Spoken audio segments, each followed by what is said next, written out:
When I was young, I'd say 8, 11-ish, my sister, whom is 7 years older, would babysit me when my parents were out. At the time, she smoked a lot and my parents made her smoke outside, of course.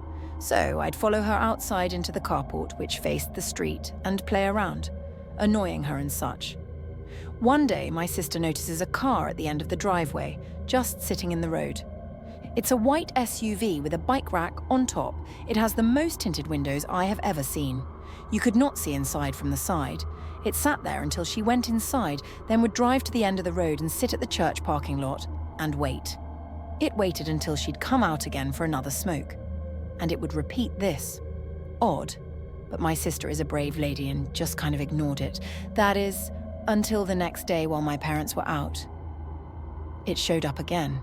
It would sit at the end of the driveway and just watch. I don't know what the driver was doing, but he was watching my sister. If I didn't go out, I'd watch from the front window and it would just sit there and watch my sister. She told my father, who was a sheriff deputy at the time, and he called the cops and made a complaint. They showed up, looked around, but the SUV was nowhere to be seen. Months went by, and nothing. Then one day, a good 9 months after this had all started, and 4-ish since the last sighting, it was back. It became a regular occurrence. Another day, my sister was outside doing her nasty habit, and sure enough, here it comes. This time we were alone as usual, and she decides she's had enough. She tells me to stay in the carport, and she's going to go confront them. She starts walking toward the SUV. Halfway down the driveway, she would later remark to us, "I felt utter terror, like I knew if I went any further I was dead. I was paralyzed by pure fear." She turned around and went inside. Finally, the family car was in the shop for some kind of issue, so we were all stuck home for a night and had to get delivery, etc.